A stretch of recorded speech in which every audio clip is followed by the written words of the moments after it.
Welcome to the Deep Dive. Our goal here is pretty simple. Cut through all the chatter and give you a real shortcut to understanding some critical topics. Today, we're focusing on India, a nation that's, well, going through some massive shifts right now. You've given us this great stack of sources, articles, reports, your notes, and our mission is to pull out the key insights for you. We'll be looking at the whole picture, really. The political scene, economic developments, social issues, environmental pressures, and of course, health and education. It's a lot to cover. It is, but that's what makes it interesting, right? These aren't just separate stories.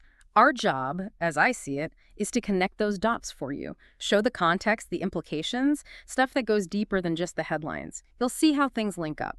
Okay, let's jump right in then. Politics and governance first. We've seen some interesting political moves. For instance, the Samajwadi Party, Akhilesh Yadav's party, they've confirmed they're staying in the NDA bloc. That's the big opposition coalition. Seems like they're gearing up strategically for those 2026-27 panchayat and state elections and Uttar Pradesh. Yeah. UP, of course, always a major state to watch. Yeah. And panchayat are the local village councils. Yeah, UP is key. And speaking of policy, something potentially quite transformative happened. The Union Cabinet approved a caste enumeration for the next census. That was back on April 30th. Now, what's fascinating here isn't just the counting itself. It's the potential this holds for, targeting policies better, resource allocation, maybe pushing social justice forward.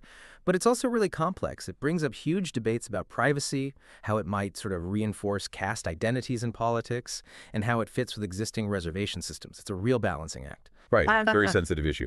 And shifting focus a bit, internationally, India's relationship with China is always in the spotlight. There was another round of vice ministerial talks, India-China, held in New Delhi just recently, June 12th. Exactly. And these talks, even if they don't produce immediate breakthroughs, they're crucial. If we connect this to the bigger picture, it just underlines that continuous need for high-level diplomatic contact between them. Despite all the tension, they have to keep talking to manage things, handle bilateral issues, avoid misunderstandings escalating. It's pragmatic diplomacy, really. Okay, so that's the high-level political and diplomatic stuff.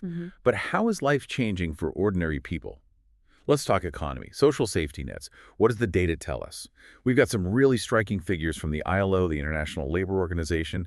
India's social protection coverage, it's now at 64.3% of the population. Yeah. That's a huge leap from just 19% back in 2015. Quite incredible progress. It really is a massive jump. And it seems to reflect various government schemes kicking in, things like PMSYM, APY, PMJJBY. That 64.3% figure, it's impressive on the surface, definitely. But it raises an important question, doesn't it? How deep does this protection actually go?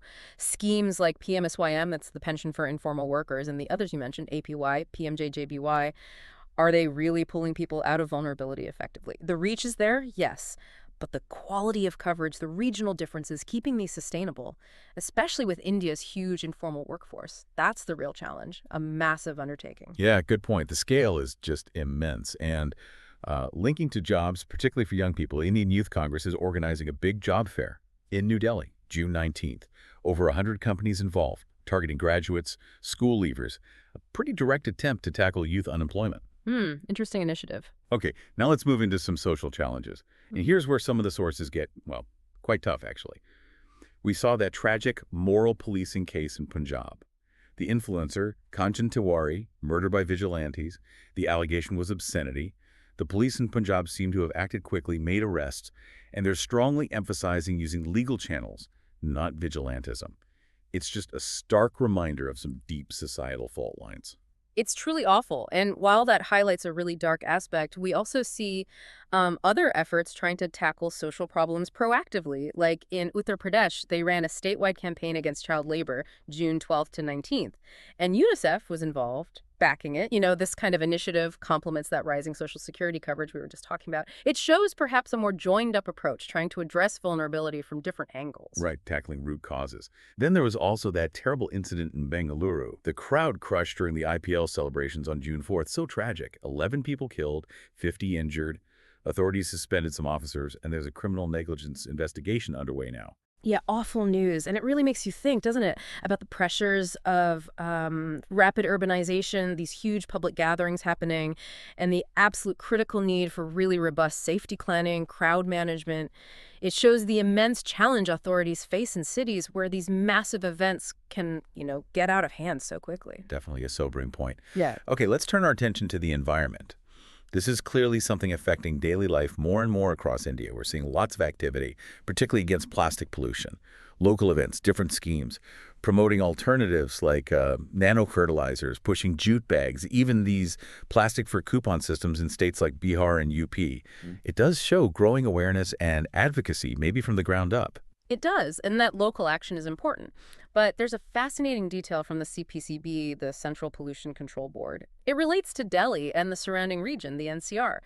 Their report shows a really significant problem with utilizing green funds. Get this. Only 31% of the environmental pollution charge and just 1% of the environmental assets have actually been used in the last 10 years. So what's fascinating here is it's not just about having the money. It points to bigger problems, maybe bureaucratic hurdles, implementation issues, a big gap between the intention and what actually happens on the ground with environmental projects. Oh, only 1% of the cess. That's quite something. Yep. And then we have a very specific, very serious environmental crisis unfolding in Bhopal. The Udhampur landfill. Toxic fires, groundwater pollution. It's badly affecting the nearby villages. Both the Supreme Court and the CPCB are looking into it. And they're running medical camps right now, June 18th to 26th, for the residents affected. A really dire situation for those communities. And stepping back for a broader view, surveys are showing that over 60% of Indians are very worried about environmental issues. We're talking extreme weather, water scarcity, pollution, biodiversity loss, all those climate-related risks. So what does this all mean? It's clearly not just an environmental concern anymore. It's deeply affecting the national mood, people's sense of security, and it's bound to shape policy demands going forward. It's top of mind for most people. Absolutely. That level of public concern is a powerful verse. Okay, finally, let's look at health and education. Progress and challenges here, too. There were highlights from the AIMS Conclave, that's the big medical institute, on June 13th, showcasing innovations in patient care, medical education, health tech. Health Minister Nada was involved. Seems like a push towards modernizing healthcare. Yeah, and related to that, there's the government's plan to add a significant number of medical seats, 75,000 over the next 5 years. That's building on what was already a pretty impressive increase, around 130% in undergraduate medical capacity. So a clear investment in training more doctors. That is a big increase. But there's a counterpoint in the sources, too, an emerging health issue, especially among young people. Dermatologists in Lucknow are sounding the alarm. They're saying something like 25 to 40% of youth are experiencing skin damage, and it's linked to unregulated beauty advice they're finding online. Fungal infections, steroid misuse, it seems to be on the rise, a real downside of, social media influence. Right. That's fascinating, isn't it? Because it shows this contrast. You have progress in the formal system, more doctors, tech innovation, but then technology itself creates these new sort of decentralized health risks. What's fascinating here is thinking about public health education's role. How do you counter that kind of online misinformation, especially when it hits young people directly? It shows how complex public health is now. Yeah, a modern problem. And just briefly, we should mention COVID-19 is still around. Active cases went back over 5,000 recently, with new variants popping up. A reminder, it hasn't completely gone away. Still a factor. But on a proactive note, there was the launch of the One Health Summer School back in May.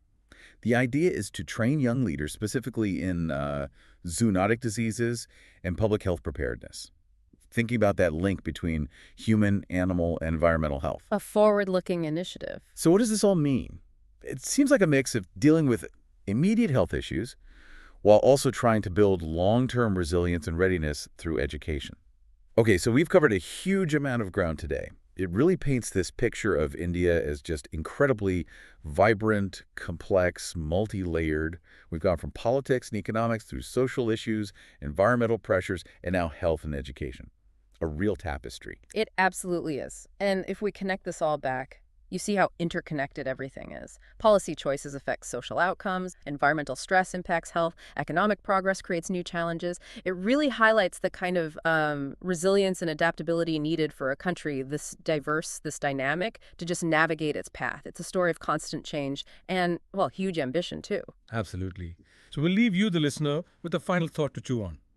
Considering this whole intricate picture of challenges and progress we've talked through today, what do you think is the single most defining feature of India's journey right now? And which part of it do you find the most compelling to keep an eye on as it unfolds?